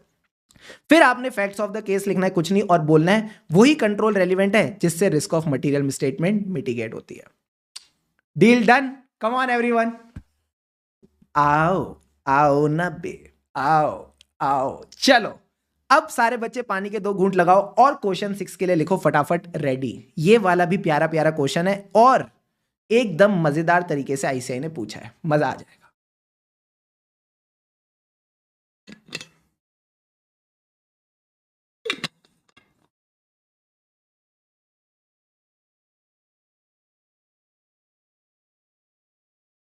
Awesome, awesome sir. अब आओ क्वेश्चन नंबर 6 सर, ये किसकी बात करता है? सीए सृष्टि। सीए सृष्टि क्या कर रही थी? इधर देखो, she was auditing this company for the first time. इसने एक सॉफ्टवेयर यूज किया। सर सॉफ्टवेयर क्यों यूज किया? एनालाइज करने के लिए। कहीं ना कहीं जो फाइनेंशियल डेटा आ रहा था उसको एनालाइज किया, कंपेयर किया अमाउंट्स को करंट ईयर को विद द प्रीसीडिंग 2 years। हर ऑब्जेक्टिव वाज, ये एनालाइज करने का ऑब्जेक्टिव क्या था? It was to evaluate risk of material misstatement. मैं आगे नहीं पढ़ रहा सर, पढ़ लो एक लाइन और, चलो ठीक है। Identify the type of audit procedure. मुझे एक बात बताओ, जो भी ऑडिट प्रोसीजर अपन बात करते हैं क्या होते हैं सर? दो होते हैं, रैप और फैप। Very good. अगर मैं बात करता हूं रैप का, तो रैप का मकसद क्या है सर? चीजों की अंडरस्टैंडिंग लो, ताकि मैं क्या निकाल सकूं? Risk of material misstatement. Very very good. जब मैं बोलता हूं फैप, फैप का मतलब है टेस्टिंग करना।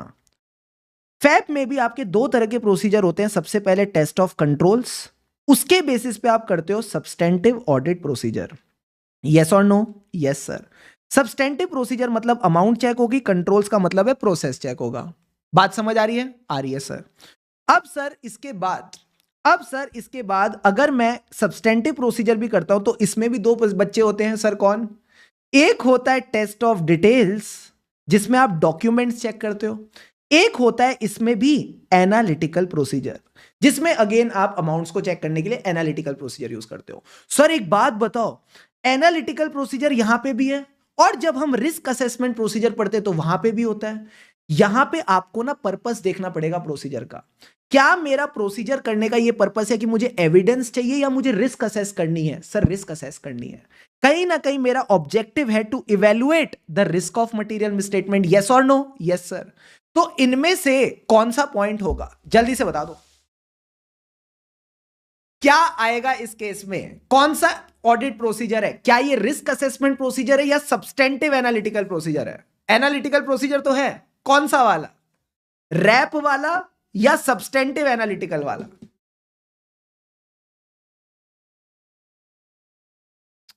बता दो मित्रों।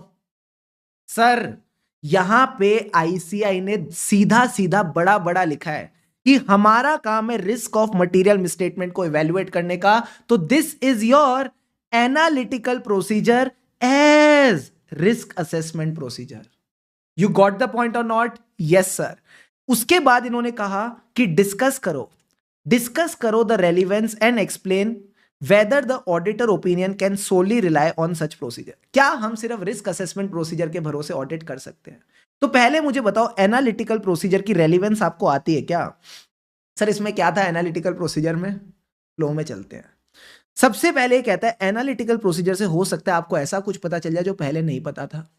That can assist you as an auditor to assess the risk of material misstatement। और जब आपने रोमम निकाल ली तो फिर आप अपने रिस्पॉन्स भी कर पाओगे। अब सर एनालाइज करना किसको है? Financial and non financial information. जब मैं एनालाइज करता हूं फाइनेंशियल नॉन फाइनेंशियल इंफॉर्मेशन को, तो उससे क्या मिलता है? सर उससे मिलता है अनयूजुअल। टमाटर बड़ा मजेदार, ओ टमाटर बड़ा मजेदार। सर टमाटर का क्या मतलब है? Unusual transactions, unusual amounts, unusual trend, unusual ratio. All the class student जल्दी से चैट बॉक्स में बताओ, क्या ये चीज प्रॉपर्ली कवर्ड है या नहीं है? है सर। हम जब एनालिटिकल करते हैं तो कुछ नया मिलता है, और उसको ढूंढने के लिए अपन एनालाइज करेंगे फाइनेंशियल नॉन फाइनेंशियल इंफॉर्मेशन। क्यों? टू फाइंड एन अनयूजुअल टमाटर। टमाटर मतलब ट्रांजैक्शन, अमाउंट, ट्रेंड्स और रेशियोज। और ये जो अनयूजुअल टमाटर है, इसी में छुपी है कौन? Risk of material misstatement. इसी में छुपी है risk of material misstatement due to fraud. You are getting the point और not? Yes sir. Last time फटाफट पूरे के पूरे फ्लो को रिकॉल करेंगे, तभी आगे बढ़ेंगे, क्योंकि लर्न विद फन। आओ मेरे साथ, let's recall the full flow. Analytical procedure से हम क्या ढूंढ रहे हैं? सर कुछ अनयूजुअल ढूंढ रहे हैं, कुछ नया ढूंढ रहे हैं। तो उसके लिए क्या एनालाइज करते हैं? Financial information, non financial information. Financial non financial information का क्या मतलब है? सपोज अगर मैंने कोई सेल्स करी है, तो सेल्स में जो आप वॉल्यूम ऑफ गुड्स होती हैं, कितनी क्वांटिटी ऑफ गुड्स सेल कर रहे हो, that is a non financial information. और जिस प्राइस पे कर रहे हो, जिसके आगे रुपया आता है, that is a financial information. इससे क्या मिलेगा? अनयूजुअल टमाटर। अनयूजुअल टमाटर का मतलब है transactions, amounts, ratios and trends. Unusual टमाटर मतलब यहां पे रिस्क ऑफ मटेरियल मिसस्टेटमेंट हो सकती है, हो सकता है मैनेजमेंट कहीं ना कहीं फ्रॉड कर रही हो। Got it? Got it sir. अब इसके बाद बस मुझे लास्ट पॉइंट इतना बता दो, क्या सिर्फ रिस्क असेसमेंट प्रोसीजर काफी है? क्या आपको रिस्क असेसमेंट प्रोसीजर के भरोसे सोली सिर्फ इसके भरोसे सफिशिएंट एंड अप्रोप्रिएट एविडेंस मिल सकता है? The answer is no. कभी भी रिस्क असेसमेंट प्रोसीजर के भरोसे एविडेंस नहीं मिल सकता, आपको फर्दर ऑडिट प्रोसीजर भी करने पड़ेंगे। तो आखिरी में इन्होंने बस इतनी सी बात लिखी है सर, क्या? जो रिस्क असेसमेंट प्रोसीजर होते हैं उससे हमें रोमम पता लगती है, इससे हमें एविडेंस नहीं मिलता और ऑडिट ओपिनियन अपन इसके भरोसे नहीं दे सकते। तो अपने को क्या करना पड़ेगा?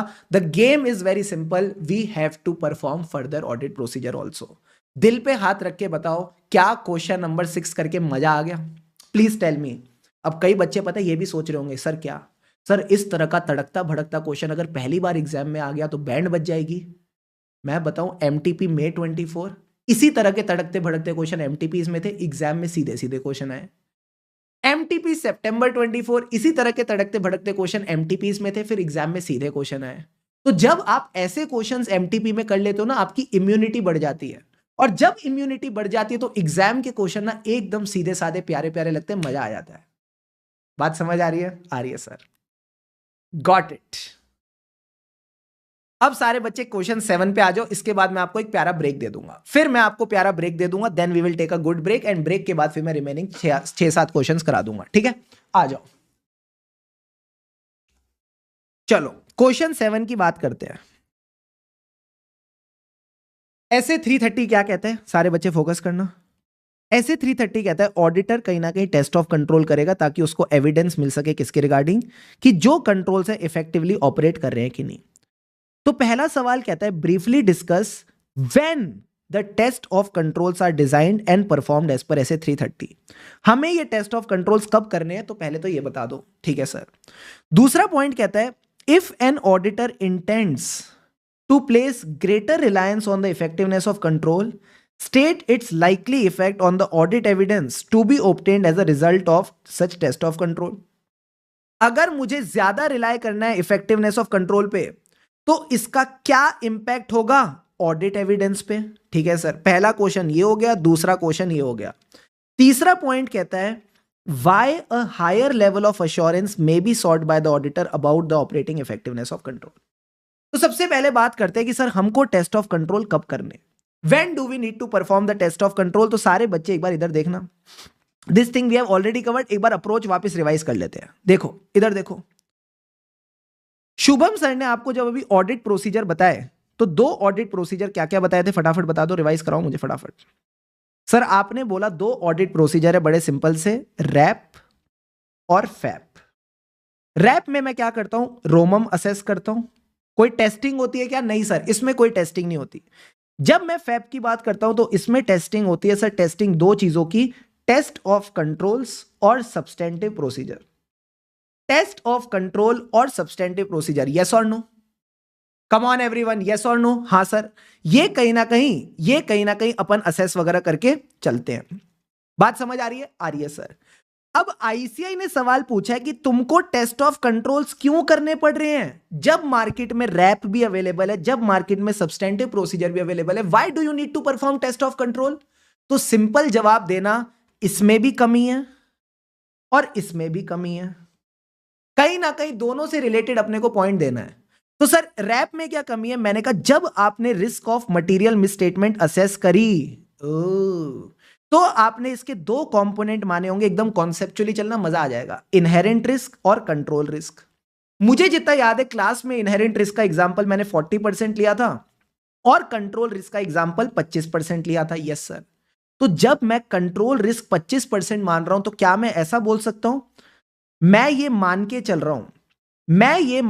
रहा हूं कि that the controls are 75% effective. The controls are 75% effective, answer is yes। जब मैंने बोला कंट्रोल रिस्क 25% है तो आपने मान लिया कंट्रोल्स आर 75% इफेक्टिव। तो जब आप मान के चल रहे हो तो टेस्ट तो करना पड़ेगा। तो पहला पॉइंट यही है कि अगर आपने रिस्क असेस करते वक्त माना कि कंट्रोल्स इफेक्टिव है तो कंट्रोल टेस्ट करो, ठीक है सर। अब दूसरा पॉइंट कौन देगा? Substantive procedure. जब आप सब्सटेंटिव प्रोसीजर कर रहे हो तो आप बोल दो सेकेंड पॉइंट में, इससे हमको सफिशिएंट एंड एप्रोप्रिएट एविडेंस नहीं मिल रहा, इससे हमको सफिशिएंट एंड एप्रोप्रिएट एविडेंस नहीं मिल रहा। बस इतनी सी बात करने की जरूरत है। तो 2 पॉइंट लिख देना, बड़ा सिंपल है। मान के चलो that the controls are effective. अगर अपने मान के चला है, रिलाय करा है कंट्रोल्स की इफेक्टिवनेस पे रिस्क असेसमेंट में, तो टेस्ट करने पड़ेंगे। एंड दूसरा ये कहता है जो मार्केट में दूसरा प्रोसीजर है सब्सटेंटिव प्रोसीजर, उससे एविडेंस नहीं मिल रहा। अब रीड करो, मजा आ जाएगा। तो देखो सारे बच्चे, दोनों पॉइंट्स रीड विद मी। ये कहता है auditor shall design and perform the test of control to get evidence when. जब ऑडिटर ने असेस करी रिस्क ऑफ मटेरियल मिसस्टेटमेंट तो उसकी एक्सपेक्टेशन थी, वो मान के चल रहा था that the controls are operating effectively, यानी he intends to rely on the effectiveness of control, तो फिर बाबू आपको चेक करने पड़ेंगे। एंड सेकेंड थिंग क्या कह रहा है, जो सब्सटेंटिव प्रोसीजर हैं और जो सब्सटेंटिव प्रोसीजर है they can't provide sufficient and appropriate evidence, तो भी आपको कंट्रोल्स टेस्ट करने पड़ेंगे। Easy easy sir. अब आपने फर्स्ट क्वेश्चन तो डील कर लिया, बड़ा ही प्यारा क्वेश्चन था, हो गया। सेकंड क्वेश्चन कह रहा है कि अगर मुझे कंट्रोल्स पे ज्यादा रिलाय करना है तो मुझे लेस परसुएसिव एविडेंस लेना चाहिए या more persuasive evidence? Sir more persuasive evidence. More persuasive evidence लेना चाहिए, तो बस यही बात आपने लिखनी है, more persuasive is the audit evidence greater the reliance on internal control. बस इतनी सी बात लिखनी है और पूरे नंबर ले जाओ। And last part of the question कहता है कब आप ज्यादा रिलाय करने की कोशिश करोगे कंट्रोल्स पे? कब आप ज्यादा रिलाय करने की कोशिश करोगे कंट्रोल्स पे? सर जब हमको सब्सटेंटिव कम करने हैं, जब हमको सब्सटेंटिव टेस्टिंग कम करनी है तब हम कंट्रोल्स पे ज्यादा रिलाय करना चाहेंगे। तो आखिरी में कहता है हायर लेवल ऑफ अश्योरेंस में be sought from the controls, जब आपकी अप्रोच क्या है, टेस्ट ऑफ कंट्रोल, और आपको लगता है कि सब्सटेंटिव प्रोसीजर से सफिशिएंट एंड एप्रोप्रिएट एविडेंस नहीं मिलेगा तो हम टेस्ट ऑफ कंट्रोल करके चलेंगे। तो मैं आपको एक बात बताऊं ना, ये वाला जो पार्ट था ये तो सीधा साधा था, क्लास से आपका एज इट इज मैच हो जाएगा। ये वाली चीज भी मेरे को जितना याद है अपन ने इस पॉइंट को नोट्स में कवर कर रखा है, बस इन्होंने एक डिफरेंट जगह पूछ लिया। और लास्ट वाला पॉइंट एकदम जनरल पॉइंट था कि हम कब टेस्ट ऑफ कंट्रोल करेंगे, जब हमें सब्सटेंटिव पे भरोसा नहीं है कि इससे एविडेंस मिल जाए। Deal done sir. Now I am giving you a proper वाला 5 मिनट्स का ब्रेक। 5 मिनट का एक क्यूट ब्रेक ले लेते हैं और ब्रेक के बाद मैं आपको रिमेनिंग 6 से 7 क्वेश्चन जो बच गए ये भी कवर करा दूंगा, ठीक है? Let's do it.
Let's begin. सारे के सारे बच्चे आ जाओ मेरे साथ। अब अपन स्टार्ट करते हैं अगले टॉपिक के साथ, ठीक है? कम on everyone, let's begin. All set sir. इधर आओ, आ जाओ आ जाओ आ जाओ आ जाओ। सीए शुभम, अपना question. CA Shubham the auditor of sigma limited is performing test of control and test of detail using the audit sampling.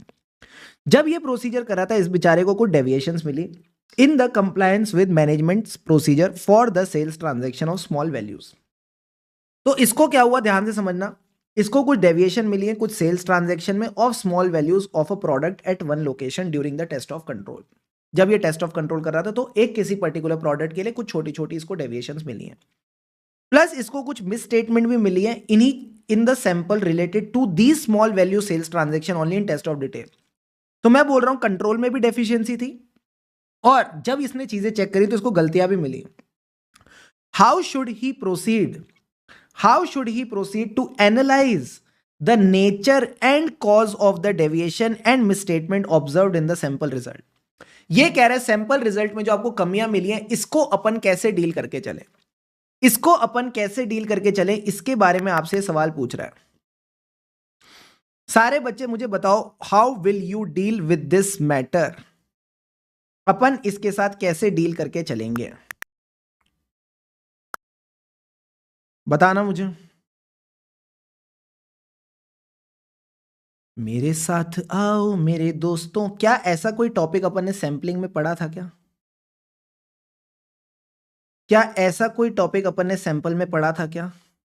क्या कोई ऐसा टॉपिक पढ़ा था जिसमें मैंने आपको पढ़ाया था कि भाई कुछ nature and cause of misstatement रहेंगे, कुछ nature and cause of misstatement रहेंगे? हाँ सर।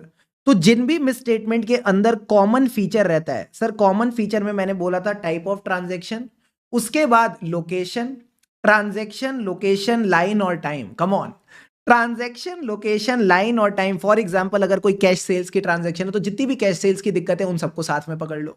अगर कोई लोकेशन है, मान लो नागपुर ब्रांच में अकाउंटिंग के इश्यूज है तो सारी उस लोकेशन की दिक्कतें पकड़ लो। अगर कोई प्रोडक्ट लाइन है, मान लो स्टेशनरी की लाइन है, उसी में दिक्कत आ रही तो उसी के सारे आइटम्स पकड़ लो। या फिर कोई टाइम है पर्टिकुलर मार्च के मंथ में दिक्कत है तो वो पकड़ लो। तो सबसे पहले ये कह रहा है कि अगर आपने nature and cause of misstatement देखना, अगर आप क्वेश्चन देखो तो यही तो बोल रहा है ना, नेचर एंड कॉज। हाँ सर, पता है आज तक इस टॉपिक पे क्वेश्चन नहीं पूछा था आईसीआई ने, आज तक इस टॉपिक पे क्वेश्चन नहीं पूछा और अब पूछ लिया, क्योंकि इसको पता था शुभम सर ने प्रॉपर्ली इसकी नोटिंग करा रखी है क्लास में। प्रॉपर्ली शुभम सर ने नोटिंग करा रखी है क्लास में, ऐसे उड़ाया नहीं है टॉपिक को। तो दोस्त ऐसे ना चीजों को हल्के में नहीं लेना।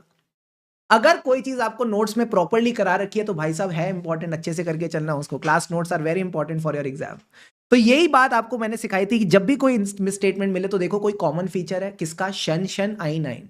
शन शन आइन का क्या मतलब है, टाइप ऑफ ट्रांजैक्शन और लोकेशन और अ प्रोडक्ट लाइन और टाइम। और जहां भी कॉमन फीचर मिले उसकी सारी ट्रांजैक्शन को पकड़ के चेक कर डालो। जितनी ट्रांजैक्शन है उस वाली पर्टिकुलर नेचर की उसको सबको चेक कर डालो। Identify all the transaction and apply the audit procedure. And may be यहां पे हो सकता है ये चीज इंटेंशनल हो और हो सकता है फ्रॉड हो। अब मेरे पास एक बच्चा आके कहता है सर मैं सारी ट्रांजैक्शन कैसे चेक करूं, मेरी तो बैंड बच जाएगी, मेरे तो पसीने छूट जाएंगे। तो मैंने कहा टेंशन मत ले, टेंशन मत ले, इन्वेस्टिगेट कर इस मिसस्टेटमेंट का नेचर और कॉज क्या है। अगर तेरे को नेचर एंड कॉज पता चलेगा ना तो तू प्रोजेक्ट कर पाएगा कि पॉपुलेशन में टोटल मिसस्टेटमेंट कितनी होगी। You can evaluate the possible effect on your audit procedure. आप एस्टिमेट कर पाओगे कितनी मिसस्टेटमेंट है। एंड अगर लगता है कि कोई ऐसी मिसस्टेटमेंट है जो एनॉमली है तो उसको प्रोजेक्ट मत करना। एक अगर ऐसी मिसस्टेटमेंट है जो एनॉमली है उसको प्रोजेक्ट मत करना। In extremely rare circumstances that can be anomaly. Anomaly मतलब ऐसी गलती जो बाकी पॉपुलेशन में नहीं है, ये सिर्फ इकलौती ऐसी गलती है, बाकी पॉपुलेशन में नहीं है। तो इस सैंपल के पार्ट को पॉपुलेशन पे प्रोजेक्ट करने की जरूरत नहीं है। So this is not a representative of the population. अब सर पता कैसे चले, पता कैसे चले ये एनॉमली है? तो मेरे दोस्त एडिशनल प्रोसीजर करने पड़ेंगे। You have to perform additional procedure to get a evidence that this misstatement doesn't affect the whole population. तो सर नेचर एंड कॉज में कुछ भी नहीं करना आपको ना, बस क्या करना है ना, सबसे पहले सारे कॉमन आइटम्स पकड़ने हैं। कॉमन आइटम्स के लिए कॉमन फीचर होना चाहिए शन शन आई नाइन। शन शन आई नाइन का क्या मतलब था, लोकेशन, ट्रांजैक्शन, लाइन और टाइम, प्रोडक्ट लाइन और टाइम। अब जब आपको कॉमन फीचर मिल जाते हैं सारे ट्रांजैक्शन टेस्ट कर लो। अब बच्चे ने बोला मैं सारे ट्रांजैक्शन टेस्ट नहीं करता, तो मैंने कहा कोई बात नहीं, इस मिसस्टेटमेंट का नेचर एंड कॉज देख ले और उससे आपको अपना पॉसिबल इफेक्ट पता चल जाएगा on the audit procedure. Sir जब मैं ये पॉसिबल इफेक्ट देख रहा हूं, प्रोजेक्शन कर रहा हूं, तो क्या प्रोजेक्ट नहीं करना, एनॉमली प्रोजेक्ट मत करना। जो एनॉमली है वो बाकी पॉपुलेशन को अफेक्ट नहीं करती, सर एनोमली के बारे में पता कैसे चलेगा? एडिशनल प्रोसीजर करके, एडिशनल प्रोसीजर करके एविडेंस ले लेना that it is not affecting the reminder of population. You are getting the point और नॉट? Yes sir. तो ये एकदम बेसिक सी बात आपको समझ के चलनी है। Got it? Got it sir. कुछ दिक्कत आई क्या? वीडियो पॉज हुआ क्या सच में? आई डोंट थिंक कोई पॉज है। पॉज है क्या? अरे एक ही बच्चे को आ रहा है या सबको पॉज आ रहा है? आयुषी कह रही है कोई दिक्कत नहीं है सर, इनके नेट खराब है। हाँ तो अपने नेट ठीक कराओ। तो सारे बच्चे, सारे के सारे प्यारे प्यारे बच्चे आओ मेरे साथ। यहां पे इन्होंने फैक्ट्स ऑफ द केस लिखे, और क्या फैक्ट्स ऑफ द केस के बाद जो मैंने आपको क्लास में प्यारा सा चार्ट बना के चीजें सिखाई हैं, क्या सेम टू सेम यहां पे लिखी हुई है? Everyone read it with me. SA 530 audit sampling, common feature, all the item जहां पे कॉमन फीचर है, and extend the procedure to these item. Common feature क्या हो सकता है? शन, ट्रांजैक्शन लोकेशन, एंड उसके अलावा क्या हो सकता है? प्रोडक्ट लाइन और पीरियड ऑफ टाइम। ठीक है सर। फिर इसके बाद मैंने बोला अगर लगता है इंटेंशनल है तो यहां पे फ्रॉड हो सकता है। तो मैंने कहा क्या कैसे सारे आइटम चेक करें? कोई बात नहीं, आप नेचर एंड कॉज देख लो, फिर पॉसिबल इफेक्ट देख लो on audit procedure. Sir projection में क्या नहीं आएगा? प्रोजेक्शन में क्या नहीं आएगा? मैंने कहा एक्सट्रीमली रेयर सर्कमस्टेंसेज में एनोमली हो सकती है which is not a representative. पता कैसे चलेगा एनोमली है? चुपचाप एडिशनल प्रोसीजर करके एविडेंस लो कि बाकी पॉपुलेशन को अफेक्ट नहीं करती। Deal done? कम ऑन, बता दो मित्रों, क्या ये बेसिक सी बात क्लियर है? फटाफट सारे बच्चे बताएंगे।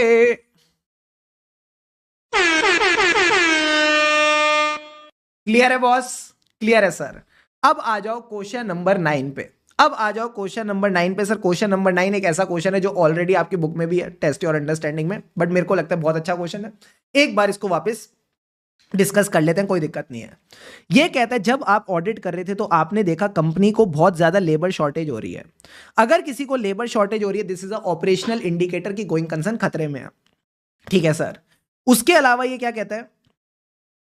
कंपनी के जो ऑर्डर्स हैं वो भी कम हो रहे हैं, रेवेन्यू भी गिर रहा है, जो फिक्स्ड कॉस्ट है वो भी बहुत ज्यादा हो गई है, एंड कंपनी को लिक्विडिटी क्रंच भी हो रहा है। लिक्विडिटी मतलब पानी नहीं आ रहा, फालतू बातें नहीं करनी। लिक्विडिटी का मतलब है कंपनी के पास पैसे की कमी है। ठीक है सर।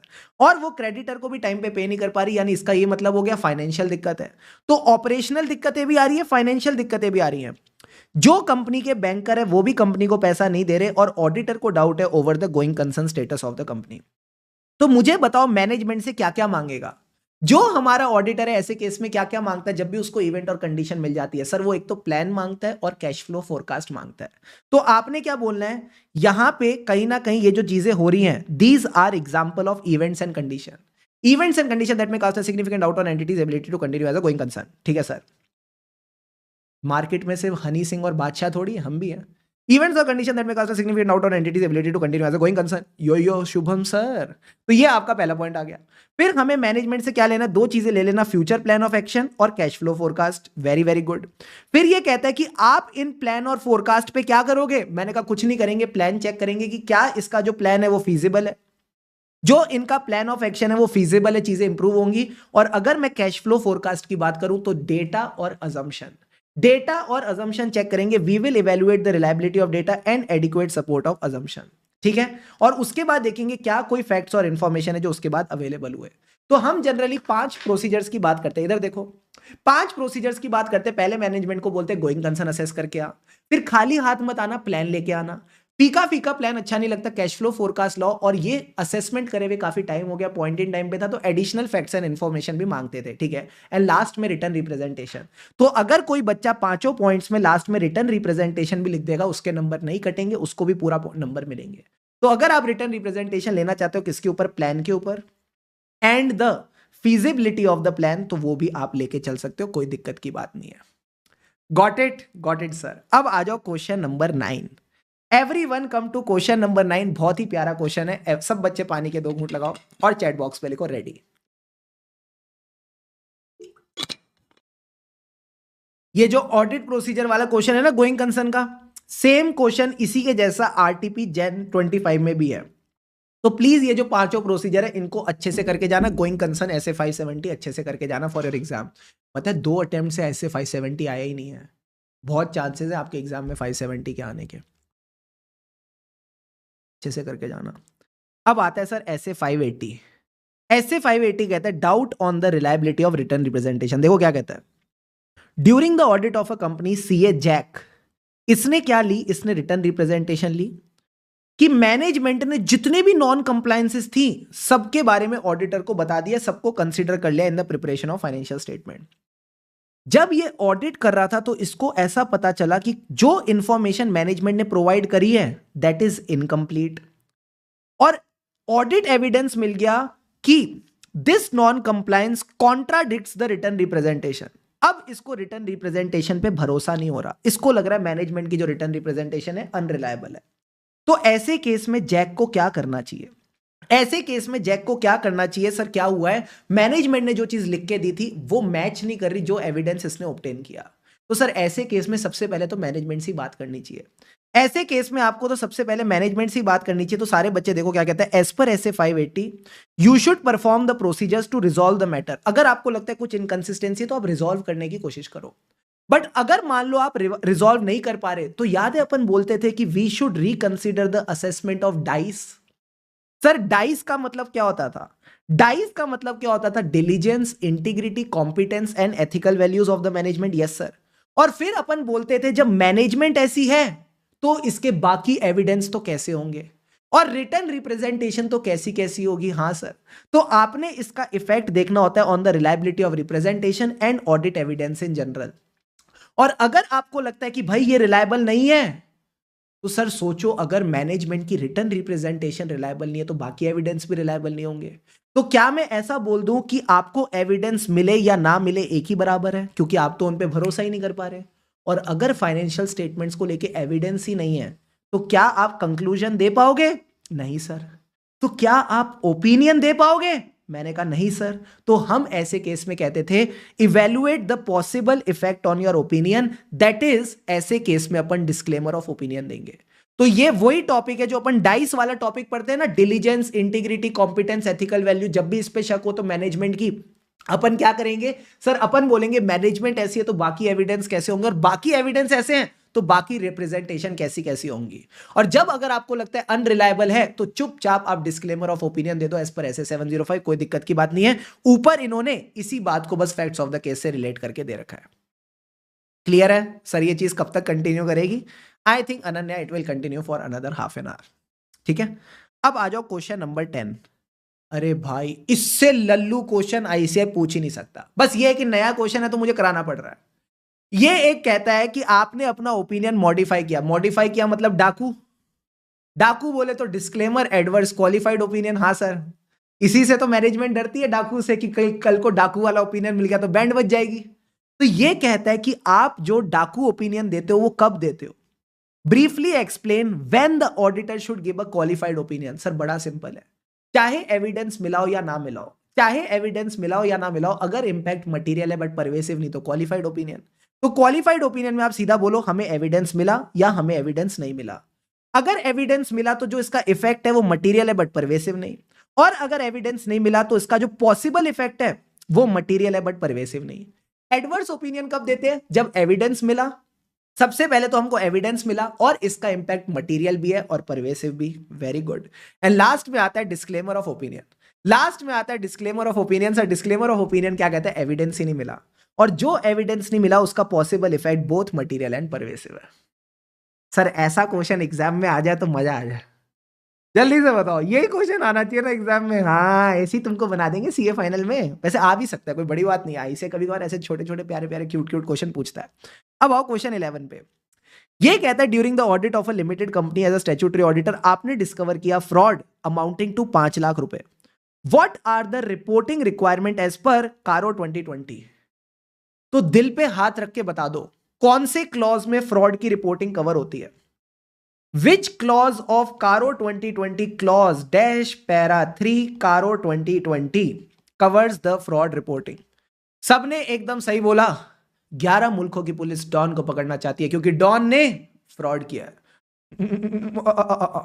तो डॉन को क्यों पकड़ना चाहती है 11 मुल्कों की पुलिस? 11 मतलब फ्रॉड, क्योंकि डॉन ने फ्रॉड किया है। तो इसमें आप 3 चीजें रिपोर्ट करते हो, any fraud by the company, any fraud on the company. सारे करो मेरे साथ। Any fraud by the company, any fraud on the company that was notice during the year, वो रिपोर्ट करेंगे।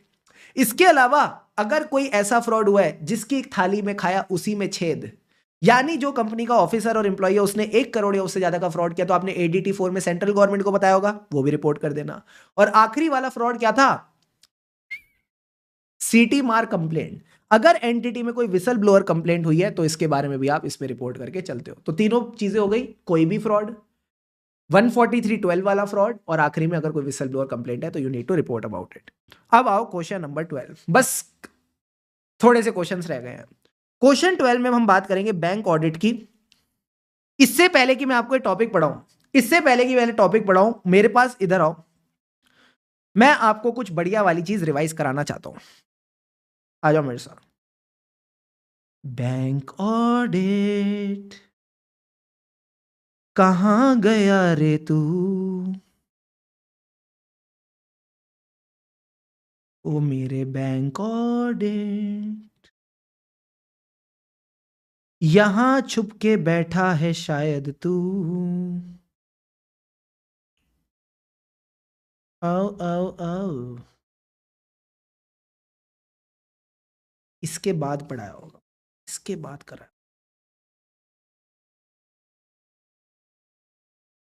ये रहा सर, ये रहा सर, ये रहा सर, ये रहा। सारे बच्चे इधर फोकस करके चलेंगे, मजा आ जाएगा।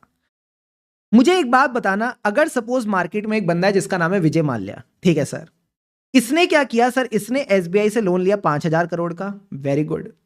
और जब इसने लोन लिया तो इसकी एक इंस्टॉलमेंट है 400 करोड़ रुपीस की, that is overdue for more than 90 days.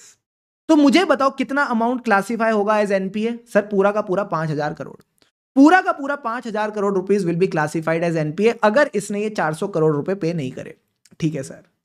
अब सारे बच्चे एक बात बताना, सपोज SBI इस बात से घबरा रहा है, SBI इस बात से घबरा रहा है यार 31 मार्च को मुझे इतना बड़ा NPA दिखाना पड़ेगा, मेरा बहुत लॉस बुक हो जाएगा।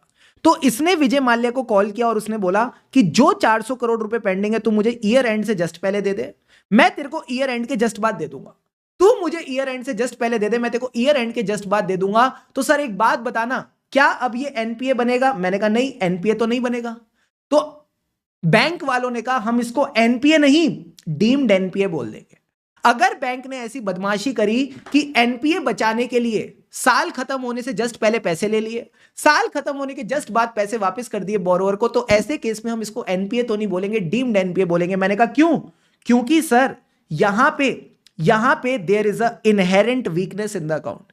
कहीं ना कहीं जो अकाउंट है यहां पे इनहेरेंट वीकनेस है, इसलिए इसको हम डीम्ड NPA बोलते हैं। तो यही कॉन्सेप्ट इन्होंने आपके जनवरी 25 के MTP में टेस्ट किया। आओ देखते हैं। देखो क्या कहता है, ये कहता है Mahavir and associates is appointed as the statutory auditor of KBC bank. कहीं ना कहीं मार्केट में एक बैंक है जिसका नाम है KBC, ठीक है सर।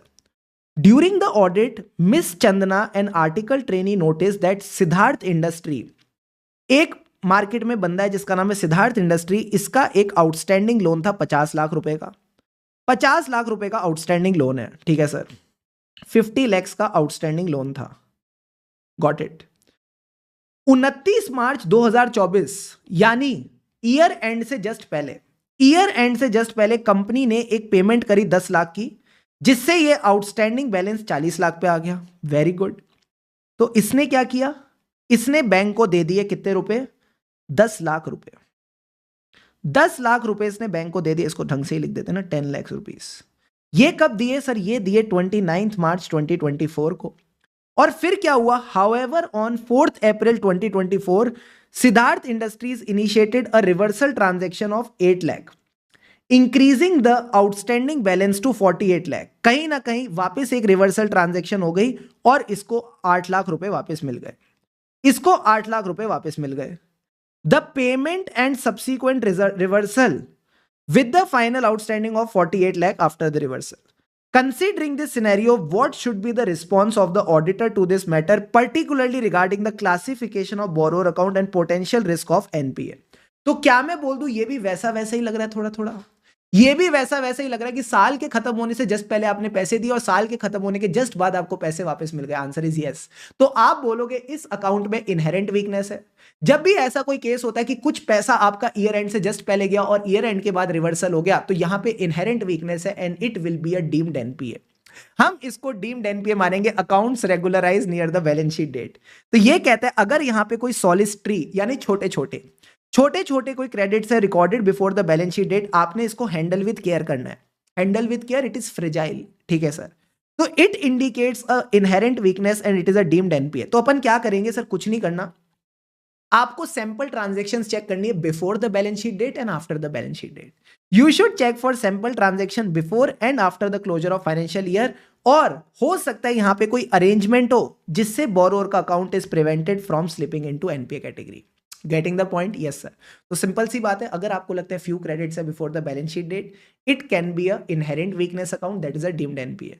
तो कुछ नहीं करना, कुछ ट्रांजैक्शन पहले, कुछ ट्रांजैक्शन ईयर एंड के बाद देख लो और देखो यहां पे कोई अरेंजमेंट तो नहीं चल रहा एनपीए से बचने के लिए।